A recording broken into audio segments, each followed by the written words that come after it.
سلام سلام ساینا هستم و میخوایم با هم آردوینو رو از طریق انجام پروژه کوچیک یاد بگیریم. توی این دوره ما میخوایم از آردوینو اونو استفاده کنیم و بچه فعلا ما سخت افزارش رو تحلیل نکردیم. از اونجا که ما سخت افزار رو نداریم باید از شبیه ساز استفاده کنیم. یه شبیه سازی که خیلی راحت و محبوبه شبیه ساز تینکرکده. گوگل که بزنید اولین سایتی که میاد تینکرکده و یه نکته اینه که حتما با VPN باید برید چون که اینا تحریمه. خب، تینکرکد که باز میشه باید یه اکانت بسازین یا اگه دارین توش واردش بشین و برای یه همچین صفحه براتون میاد میزنیم روی کریت و سیرکت رو باز میکنم و همونطور که میبینید همه اجزای مدار رو یعنی احتمالا کامل نیست ولی برای ما که الان فعلا بیگینر هست شروع کننده برای من کافیه. ما با آردوینو اونو کار داریم فعلا اینو در میاریم بیرون و برید بوردمون رو دورتر کنم. خب فعلا ما میخوایم چیکار کنیم؟ ما میخوایم از آردوینو استفاده کنیم و یه چراغ رو روشن کنیم. بذارین روی 5 ولت رو وصل میکنیم به بخش مثبت بطری برندم که وصل میکنیم به اینجا. ببینم ما میخوایم LED روشن کنیم. یه LED رو میذاریم اینجا. LED ها رو وقتی که میخوایم تو مدرسه استفاده کنیم حتما باید کنارشون یه مقاومت داشته باشیم چون که ممکنه بسوزه. یه دقت هم اینجا یه چیزی هم نشون بدم.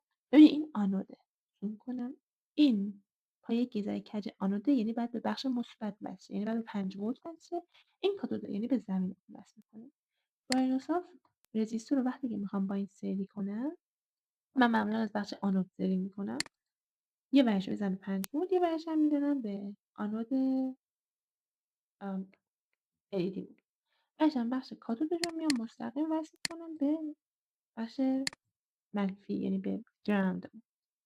حالا اینجا استارت سیمولیشن می‌زنیم.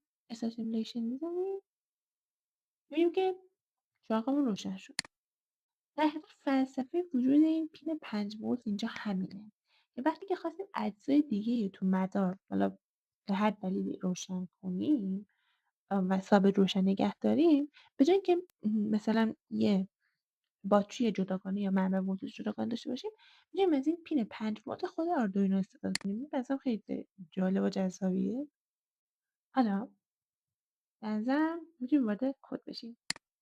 من کدامو تو خود محیط آردوینو میزنم ولی میتونین توی همون تینکرکد هم بزنین. من اینجا میزنم الان کپی پیست میکنم اون که ببینیم چطوریه. ولی وقتی که باز میکنین اون محیط آردوینو رو یه همچین چیزی دو تا ما فانکشن داریم یکی ستاپ یکی لوپ. ستاپ در حقیقت میایم تکلیف پینا رو مشخص میکنه. اگه من با پین خاصی کار دارم آوتپوت اینپوت حالا یا چیزای پیشرفته دیگه که جلوتر میگیم. یکی هم هست ورود لوپه که برنامه اصلی در حقیقت توی لوپ نوشته میشه و این هی تکرار میشه. ستاپ فقط یک بار ران میشه و خونده میشه. لوپ هی تکرار میشه هی خونده میشه هی برنامه‌تون رو تکرار میکنه. حالا ما می‌خوایم چیکار کنیم؟ اینجا رو ببینید. من میخوام از یه پین رندوم بچه‌ها فعلا ما با پینای 2 تا 13 کار داریم. فقط به این ور نگاه کنید. ترجیح از 0 و 1 استفاده نکنید. 2 تا 13 میگم آقا من میخوام یکی از این پین ها حالا هر کدوم از اینا استفاده کنم چراغم رو روشن کنم. نمیخوام از 5 ولت مستقیم استفاده کنم. یه شکل آردوینو هم نشونتون بدم. این بهش میگن دیتا شیت. خب حالا این یه صفحه از دیتا شیته که صرفا تکلیف این پینا رو مشخص میکنه. پینای ناقای 0 تا 13 1 و 2 شما کار نداریم. 2 تا 13 رنگشون این هاشور نارنجی یعنی دیجیتال پین. دیجیتال پین یعنی دو نوع ولتاژ میتونید داریم براش. 0 1 1 یعنی هایه یعنی بیشترین ولتاژ که اینجا مال 5 ولته. 0 هم که یعنی گراونده. پس یعنی این پینا یا 5 ولتن یا 0 ولتن. من میخوام بگم که آقا من یه پین دلخواه مثلا 4 پین 4 هم میخوام همیشه 5 ولت باشه. بعد بیام وصل کنم به LED همیشه روشن باشه. این شکل مدار رو اوکی کنیم با هم. پین 4 گفتم. پین 4 هم میخوام همیشه 5 باشه.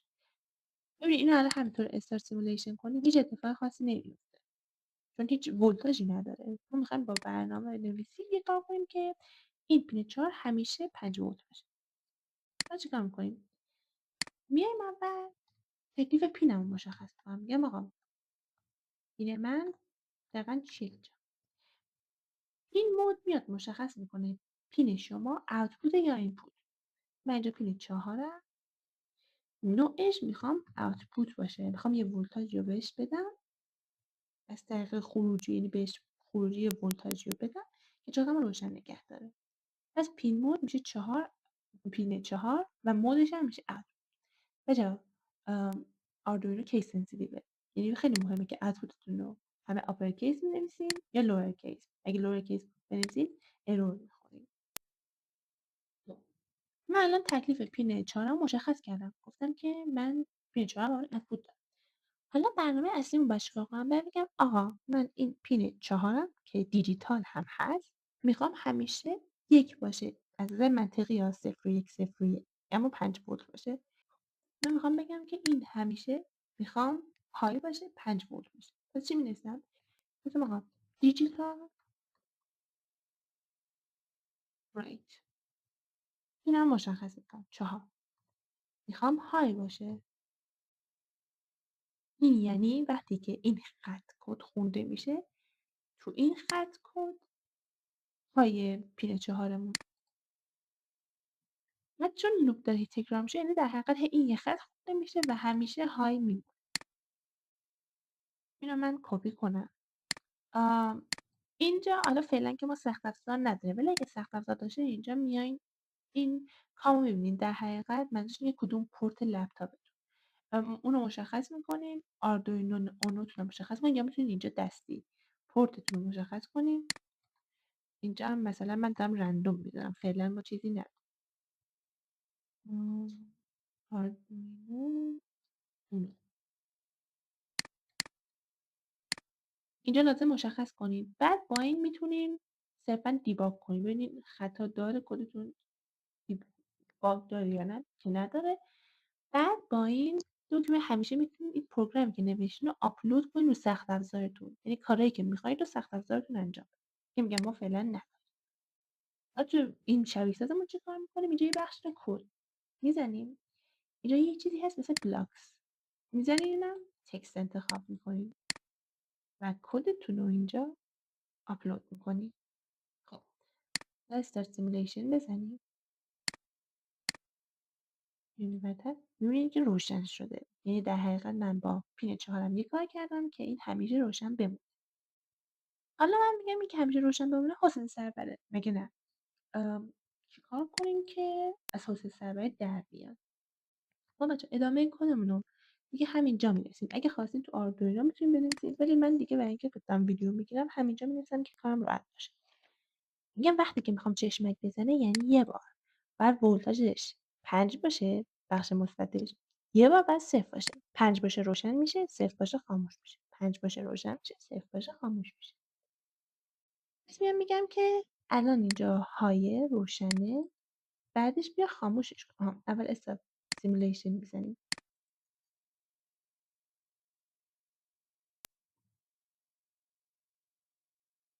alright 4 اما این بار خاموش یا پایین یا لو. اینو استاپ سیمولیشن می‌بینیم که انگار روشن ثابته، یعنی خاموش روشن نمیشه. ولی چرا این اتفاق میفته؟ واسه اینه که این کد داره لوپ میشه، یعنی داره پشت هم خونده میشه و مدت زمانی که طول میکشه اینا روی این LED مون یا هم روی این پینمون اعماشن خیلی کمه، با چشم دیده نمیشه. حتی رو سخت افزارتون هم انجام بدین دیده نمیشه. پس چیکار میکنیم؟ ما میگیم که آقا اول سیمولیشن یادتون نره، میگیم آقا یه تأخیری میدیم. یعنی چی؟ یعنی من میگم اگه این هایه یه ذره صبر می‌کنیم، مثلا 1 ثانیه وای میسیم های بمونه بعد خاموشش میکنیم. این وایستادنه میگیم دیلی. مدت داخل دیلی بحث میلی ثانیه است. یعنی من اگه بخوام 1 ثانیه چراغم روشن باشه باید 1000 میلی ثانیه بذارم توش. از اون طرف میگم 1 ثانیه چراغم روشن باشه. 1 ثانیه هم خاموش باشه. الان سیمولیت کنیم ببینیم چطور میشه. ببینیم 1 ثانیه روشنه، 1 ثانیه خاموشه. فکر کنم برای امروز این بس باشه. لبتو خندون و همیشه در حال یادگیری باشید. خدافظ.